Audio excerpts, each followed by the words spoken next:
안녕하세요. 역사 돋보기입니다. 언젠가 꼭 영상으로 다뤄보고 싶었던 주제가 있습니다. 바로 동학농민운동인데요.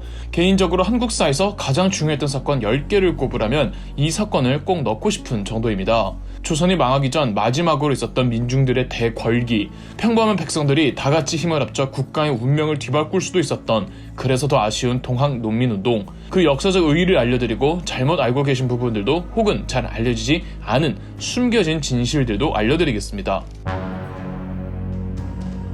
우선 동학이 뭔지 알아야겠죠. 조선 후기부터 천주교가 한반도에 들어옵니다. 서양의 종교라서 처음에는 서학이라고 불렀죠.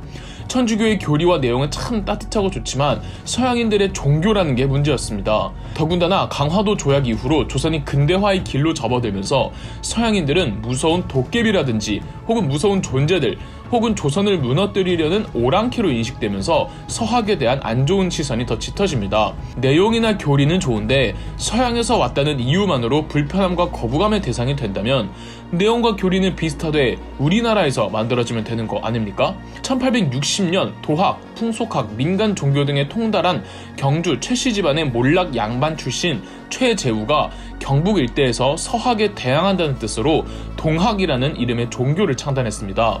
비록 동학은 서학을 배척한다는 명분을 내세웠지만 사람이 곧 하늘이다라는 명분으로 신분제를 타파한 공평한 세상, 그리고 후천개벽이라는 사상은 천주교의 교리를 어느 정도 차용한 것으로 보입니다. 최재우가 창시한 동학은 신분을 뛰어넘어 만인이 공평하다는 사상과 서학과는 달리 한국 토종 종교라는 이유로 별 거부감 없이 민중들 사이에 빠르게 퍼져나갔습니다. 그러나 조선 정부는 서학이나 동학이나 유학을 거부하는 건 마찬가지라며 1864년 최재우를 처형하죠. 최재우가 사형되자 그의 수제자였던 최시영이 동학의 2대 교주가 되어 강원도 남부와 지금의 충청북도 지역에서 포교 및 신도 관리 업무를 하면서 동학은 한반도 남부와 중부 전체로 퍼집니다. 특유의 동양 철학 때문에 몰락 양반은 물론 몰락하지 않은 양반들 상당수도 동학에 심취했었고요. 또 2대 교주인 최시영 때에는 조선이 개화를 할 무렵이었고 구시 군인들의 반란 사건인 이모군란, 지식인 개화파들의 쿠데타였던 갑신정변, 조선에 진출하려는 청나라와 일본, 그리고 서양인들로 인해 사회는 대단히 불안정했고 그럴수록 동학은 더 퍼져나갑니다. 최시영 입장에서는 그 많은 전국의 신도수를 전부 관리할 수가 없어서 포접제도를 도입했습니다. 포접제란 교주인 최시영은 충북 보은을 주요 본진으로 삼고 각 지역별로 접주를 두어 담당 지역의 신도를 관리하는 형태였죠. 그래서 접주들별로 같은 동학을 두고도 조금 다른 생각을 하게 됩니다. 일단 교주 최시영은 동학이 사람들이 정신적으로 의지할 수 있는 편안한 종교로 남기를 원했습니다. 반면에 일부 강경파 동학도들은 지금 정부가 너무나도 무능해 외국은 조선을 업신여기고 탐관오리가 판을 치니 민중들이 들고 일어서서 현 시국을 뒤집어 엎자, 그러기 위해선 동학이라는 강력한 구심점이 필요하다며 동학을 정치적인 이데올로기로 삼으려고 했죠. 교주 최시영을 따르는 온건파 동학도들은 주로 최시영이 있는 충청북도 지역에 많이 분포하고 있었고 강경파 동학도들은 전라북도에 주로 분포해 있었습니다. 그래서 온건파를 북접, 강경파를 남접이라고도 불렀습니다. 강경파 남접의 리더는 서장옥이었지만 실질적으로 강경파를 지휘하는 자는 서장옥의 제자 전봉준이었죠. 전봉준은 몰락 양반 출신으로 나름 글과 의학, 풍수지리에 일가견이 있어서 글재주로 겨우 생계를 이어나가고 있었습니다. 전봉준은 지금의 전라북도 정읍시인 고부의 접주였고 전봉준은 키가 다른 사람들보다 유독 작아서 사람들은 그를 녹두장군이라고 불렀습니다. 1893년 하필 남접의 대장인 전봉준이 있는 이 고부라는 마을에 조병갑이라는 신임 군수가 취임합니다. 이름만 들어도 악역 중에 악역인 조병갑, 탐관오리하면 가장 먼저 떠오르는 그 이름. 조병갑은 뇌물로 고부 군수 자리를 얻은 만큼 그 몇 배 이상을 털어먹기 위해 백성들 고혈을 짜냈습니다. 정말 미친놈이라고 부를 수밖에 없을 정도로 이 새끼가 사람 새끼가 맞나 싶을 정도로 탐관오리였습니다. 심지어 항의하러 온 백성들을 곤장을 때려 죽이는 일도 있었는데 그 중에 전봉준의 아버지도 있었습니다. 안 그래도 전봉준은 남접의 행동대장으로 혁명적 강경 노선을 주장하던 사람이었습니다. 결단을 내려야 한다고 판단한 전봉준은 강경파 접주들에게 사발통문을 보냅니다. 사발통문이란 말 그대로 통문, 사람을 불러 모으는 공식 문서입니다. 그런 문서 보면 보통 계급순으로 쭉 이렇게 높은 사람부터 쓰잖아요. 그런데 사발, 즉 그릇에 대고 라인에 따라 원으로 참여자들을 적어서 누가 주동자인지 알 수가 없습니다. 1894년 1월 전봉준은 농민 1천여 명을 데리고 무기고에서 무기를 접수하고는 관할을 습격해 점령합니다. 조병갑은 도망가고 이 사건이 동학농민운동의 시발점인 고부 밀란입니다. 조선에는 밀란이나 반란이 일어나면은 반란 주동자들이 원하는 걸 들어주고 타협해서 큰 내전으로 번지지 않게끔 회담을 주도하는 안핵사라는 직책이 있습니다. 고부 밀란이 터지자 조선에서는 이용태를 안핵사로 파견하는데 이 이용태도 아주 악질이었던 겁니다. 그냥 고부 백성 자체가 문제라며 별다른 수사 없이 그냥 닥치는 대로 고문하고 사람들을 죽였습니다. 전봉준은 이전 고부 밀란보다 더 큰 규모의 거사가 필요하다고 느껴서 이전보다 더 많은 남접의 접주들을 모읍니다. 이때 전봉준만큼이나 큰 조직의 동학을 거느리던 대접주 김계남과 손화중이 합류합니다. 전봉준, 김계남, 손화중 이렇게 3대장이 모여 동학군을 창의군이라고 부르며 1894년 3월 고부 밀란 때보다 4배에 달하는 4,000명의 동학 창의군을 조직해 거병하니 이게 백삼봉기입니다. 당황한 안핵사 이용태는 역시 달아났죠. 참고로 동학 창의군이 모두 흰옷을 입고 있어서 산이 하얗게 보인다고 해서 백삼봉기라고 부르는 겁니다. 이후로 동학군은 그 규모를 더 불려나갑니다. 동학농민군은 고부를 넘어 부안, 고창, 태인, 금주 등을 장악했습니다. 규모가 도 단위로 번진 겁니다. 고을 한 개 지키는 군대 정도로 해결할 수 없자 전라도지사급에 해당하는 전라감사 김문현이 직접 군대를 이끌고 진압에 나섭니다. 정읍에서 동학 창의군과 전라관군이 붙었고 전봉준의 유인전에 휘말린 관군은 황토현이란 벌판에서 제대로 깨져버립니다.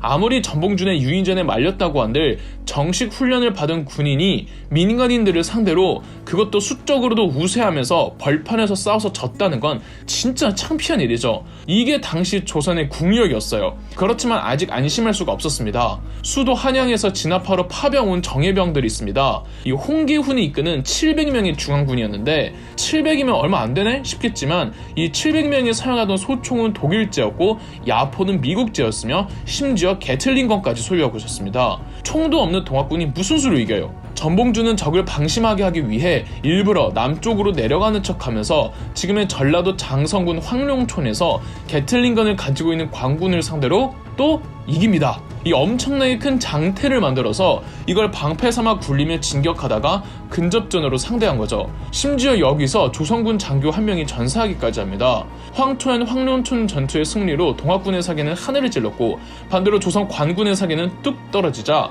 당시 전라도지사 김문현은 전라도청에 있던 전주성을 버리고 줄행랑을 칩니다.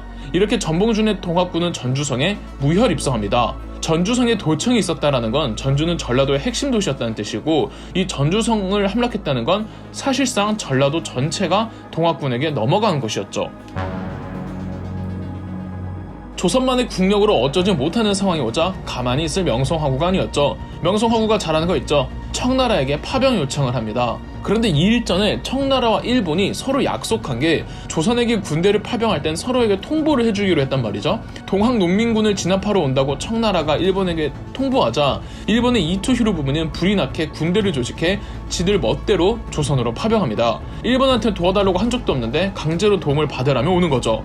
5월 5일 이홍장의 오른팔 정여창이 이끄는 3,000명의 청나라 군대가 충청도 아산만에 상륙했습니다. 그리고 바로 다음날 일본의 오시마 요시마사가 이끄는 8,000명의 혼성 제9여단이 이 인천 제물포에 상륙했습니다. 잠깐만, 동학군이 전주에 있으니까 충청남도 아산이 상륙 지점인 청나라는 이해가 갑니다. 그런데 인천에 상륙하는 일본 놈들은 뭐야? 인천에 상륙했다는 거는 서울로 오겠다는 겁니다. 일본 측의 돌발 행동에 동학농민군과 조선정부가 모두 당황합니다. 서로가 원치 않는 상황이 일어나자 일본군의 철수를 위해 조선정부와 동학농민군은 적절한 합의점을 봐 화약을 맺은 뒤 조선정부는 동학군의 요구안을 수용하는 대가로 동학군은 자체 해산하기로 합니다. 그러면 일본군의 출병 명분이 사라지잖아요. 1894년 5월 8일 전봉준은 정부에서 파견한 홍계훈에게 동학군이 원하는 강화 내용 12가지 조건을 제시했고 홍계훈은 모두 받아들이기로 합니다. 이 12가지를 패전개혁안이라고 하고 패전개혁안이 조선정부에게 수용된 이 사건을 전주화약이라고 하죠. 앞으로 정부의 개혁에 동학도가 적극적으로 협조하며 신분제 없어지고 탐관오리에 대한 대대적인 척결 및 재판, 소장농을 없애는 토지 분배 등이 통과되었죠. 이 12가지 개혁안을 이행하기 위해 정부는 정부대로 동학군은 동학군대로 민간 백성들이 직접 개혁안을 실천해 갈 수 있는 기구, 집강소를 지방 곳곳에 50여 개를 세웁니다. 비로소 새로운 세상이 도래하는 거였죠. 참고로 동학농민군 3대장 중 한 명이었던 김계남은 전주화약에 동의할 수 없다며 동학군에서 이탈합니다. 자, 이제 일본군과 청나라군 모두 명분이 사라졌기 때문에 철수해야 하는데 그들이 할까요? 결국 일본과 청나라는 한국에서 큰 사건을 벌이게 됩니다. 이 다음 일본과 청나라의 행보, 조선 정부의 대응, 제2차 동학농민운동에서부터 충격적인 내막까지 2부에서 찾아뵙겠습니다. 무능한 조선 정부, 각종 외세의 불평등한 조약, 한반도를 삼키려는 일본과 청나라의 야욕 등으로 19세기 말 조선은 카오스 상태였습니다. 탐과 놀이가 판을 치며 백성들은 도저히 사람 대접받지 못한 삶을 살았고 1894년 지금의 전북 정읍이었던 고부에서 전봉준의 주도로 탐과 놀이, 조병갑을 몰아낸 고부밀란, 그리고 악질 안핵사 이용태를 몰아냈던 백선봉기가 차례로 일어났고 동학군은 스스로를 창의군이라 부르며 황토현, 황룡촌에서 조선 관군을 상대로 이깁니다. 기세등등했던 동학군은 전주성까지 무혈 입성하는데 당황한 명성황후는 청나라에 지원 요청을 합니다. 청나라가 파병하자 일본도 조선의 군부대를 파병하는데 일본의 돌발 행동으로 조선 정부와 동학군은 전주 화약을 통해 사회 개혁에 대한 합의점을 보면서 사태를 일단락시키기로 합니다. 일본군과 청나라군 모두 명분이 사라졌기 때문에 철수해야 합니다. 고종과 조선정부도 처음엔 정중하게 철수해달라고 부탁합니다. 이에 일본군은 곧바로 서울로 진격해 4시간 만에 경복궁을 점령하고 고종과 명성황후를 인질로 삼은 뒤 동학군과 합의했던 개혁안을 모조리 백지화하고 일본의 주도하에 새롭게 개혁을 실시하겠다고 선포합니다. 이 개혁이 갑오개혁입니다. 동시에 일본군은 아산만에 정박해 있던 청나라 군함을 기습하면서 청일 전쟁이 터지죠. 이건 아니죠. 정부와 화해만 하면 물러날 줄 알았던 일본군과 청나라군이 조선 땅에서 지들끼리 싸우니 전봉준은 비분관계합니다. 그리고 정말 충격적인 사실 하나, 많은 분들이 모르는 동학농민운동의 비밀, 사실 전봉준 뒤에는 엄청난 정치적 거물의 백이 있었습니다. 바로 흥선대원군이었습니다. 명성황후에게 정치적 실권을 전부 뺏긴 흥선대원군은 늘 명성황후를 벼르고 있었고 흥선대원군은 전봉준의 동학농민운동과 함께 전봉준이 서울로 와주기만 하면 흥선대원군은 고종과 명성황후를 폐위시키고 고종의 조카였던 이준용을 새로운 왕으로 추대할 계획이었습니다. 흥선대원군과 전봉준도 개인적인 친분이 있었거든요. 그런데 예상치 못한 일이 일어났으니 바로 일본군의 서울 침공이었던 거죠. 인천 제물포에 상륙한 이후 조금씩 서울로 오던 일본군은 서울로 진격해 경복궁을 공격했습니다. 경복궁의 서쪽 문이자 지금도 서촌에 놀러가시면 볼 수 있는 이 영추문에서 궁궐수비대와 일본군 사이에 싸움이 전개됐습니다. 4시간 만에 영추문은 개방되었고 일본군은 그대로 경복궁 안으로 들어가 경복궁을 무단 점령하고는 고종과 명성황후를 감금시켰습니다. 일본군의 경복궁 점령으로 흥선대원군의 모든 계획이 수포로 돌아간 겁니다. 비록 일본군은 흥선대원군을 정계에 복귀시켰지만 허수아비에 불과했고 흥선대원군은 전봉준과 비밀리에 내통해 다시 한번 동학군을 모아 거병하여 서울로 와서 일본군 쫙 밀어내고 고종과 명성황후까지 끌어내리기로 합니다. 전봉준도 일본군을 몰아내기 위해 1894년 9월 다시 거병하니 2차 동학농민운동의 발발이었습니다. 1차 동학농민운동은 아무래도 정부를 상대로 거병했기 때문에 밀란의 성격이 강했습니다. 그런데 2차 동학농민운동은 일본군을 몰아내기 위한 전쟁으로 의병적 성격이 강했기 때문에 전봉준 등 동학의 강경파 남점을 비난하던 동학의 온건파 북접 세력도 이번엔 합류를 하기로 합니다. 동학의 2대 교주 최시영의 수제자였던 손병희가 북접 동학도를 이끌고 전봉준과 합세하죠. 그 규모는 자그마치 4만이었습니다. 동시에 흥선대원군은 조선정부의 섭정직으로 있었으나 일본의 바지사장이라는 틀에서 벗어나 일본을 물리치고 이번엔 제대로 고종을 폐위시킨 뒤 이준용을 새로운 국왕으로 즉위시키기 위해 흥선대원군은 이준용더러 동학군을 진압할 목적으로 경기도 남부로 군대를 주고 보냈으나 동학군을 맞닥뜨리면 그들과 싸우지 않고 연합해서 한양으로 진격할 예정이었죠. 그러니까 전봉준과 손병희는 충청도를 무사히 지나 경기도 남부에만 도착하면 이길 수 있는 전쟁이었습니다. 연합 동학군이 서울로 올라가기 위해 먼저 장악해야 할 곳으로 충청도에서 가장 행정적으로 중요한 도시 공주를 목표로 삼았습니다. 수적으로 많은 동학군은 전봉준의 지휘하에 3개 부대로 나누어 세 방면에서 공주를 옥죄고 우금치 고개에 모여 단숨에 공주 도심으로 진격해 공주를 장악하고자 했습니다. 일본군은 우세한 고지점을 장악하고 있었고 유인전으로 좁은 협곡으로 동학군을 유인하는 작전을 펼칩니다. 무엇보다 일본군이 가지고 있던 게틀링건이나 서양식 화기들이 너무 넘사벽이었습니다. 동학창의군이 근대화 깔짝한 조선군을 이길 수는 있었어도 아주 오래전부터 철저한 근대식으로 무장한 일본군을 이기기란 불가능했죠. 11월 약 일주일간 40에서 50차례에 걸친 공격을 퍼부었으나 사실상 학살에 가까운 무자비한 선멸전이 자행됐고 4만의 동학군 중 3,000명만 살아서 도주합니다. 우금치 고개를 넘지 못한 거죠. 일본군은 흩어진 동학군을 끝까지 추격했고 전봉준은 겨우 살아남아 논산에서 고작 500 남짓한 병력으로 항전을 이어갑니다. 1894년 11월 남은 동학군마저 일본군에게 연이어 패배했고 전봉준과 손병희는 헤어지기로 합니다. 북적과 남잡이 같이 토벌되어 버리면 동학의 맥이 끊기니 전봉준과 손병희 둘 중 한 명은 살아남아야 한다며 남접과 북접이 서로 다른 길로 가기로 했던 거죠. 11월 27일 전봉준은 전주성으로 가기 위해 태인에서 마지막 항전을 벌였고 결과는 무참한 패배였습니다. 태인 전투를 기점으로 동학군은 더 이상 싸울 수 있는 병력이 남아있질 않았고 전봉준과 지도부는 몸을 숨긴 채 동학창의군은 그대로 와해되어 버렸습니다. 명백한 승리를 거두었음에도 일본 병력은 전봉준을 찾기 위해 혈안이 되어 있었고 전봉준과 지도부를 찾기 위해 전라도와 충청도 마을을 돌아다니며 동학군 색출 작업을 명분으로 수많은 조선 백성들을 마구잡이로 학살해버렸습니다. 이 와중에 몇몇 조선 관리인들은 일본의 사륙행위를 지지해주고 도와주기까지 했죠. 전봉준은 순창에 숨어 있었으나 부하의 배신으로 부하가 신고하여 전봉준은 체포됩니다. 압송되기 직전 카메라에 찍힌 전봉준의 사진이 그대로 남아있는데 무언가 후손들에게 하고 싶은 말이 있는 것 같아 참 가슴이 먹먹해지는 사진입니다. 전봉준과 손하주 등 주동자들은 사형 선고를 받아 교수형되었는데 전봉준의 교수형이 우리나라 최초의 사형 선고를 받아 교수형된 사례라고 합니다. 1894년 12월 중순 동학군의 잔여 세력은 충청도 대둔산에서 끝까지 항전했으나 이듬해 1895년 1월 대둔산의 동학군은 전멸당했고 3월에 전봉준, 손하중, 최경선 등이 교수형에 처해져 죽음으로써 1년이 조금 넘는 기간 조선 반도를 발칵 뒤집어 놓았던 동학농민운동은 대단원에 막을 내렸습니다. 전주 화약에 반대하며 전봉준과 이탈한 김계남은 2차 동학농민운동 당시 합류하진 않았고 독자적으로 계속 항전하다가 참수되었습니다. 전봉준과 내통하던 게 발각된 흥선대원군은 일본군에 의해 탄핵당하고요. 북접도 사실상 와해되었고 2대 교주 최시영도 체포되어 사형되는데 사형 선고를 내린 재판관이 다름 아닌 조병갑이었습니다.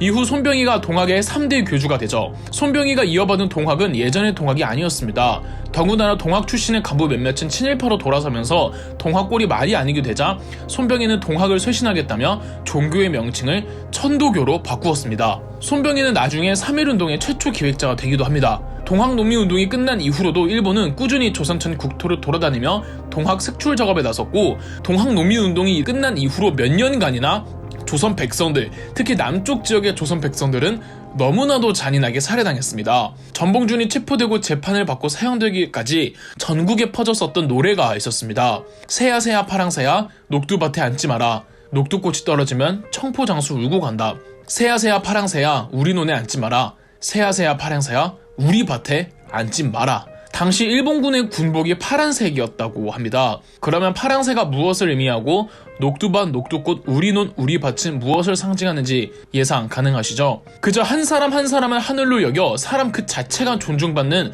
주체가 되는 나라를 꿈꾸었던 동학농민운동은 현대사로 나아가는 최초의 거국적 대중운동이자 의식 수준이 높아진 평범한 사람들이 체계적으로 자신의 주권을 외친 미완의 혁명이었습니다. 전봉준의 사형 집행 전에 일본군은 어떻게든 전봉준을 친일파로 만들기 위해 회유했다고 합니다. 그때마다 전봉준은 이 말만 되풀이했다죠. 오직 죽을 뿐. 그럼 역사 돋보기였습니다. 영상 재미있으셨다면 구독과 좋아요, 알림 설정까지 해주시면 감사드리겠습니다.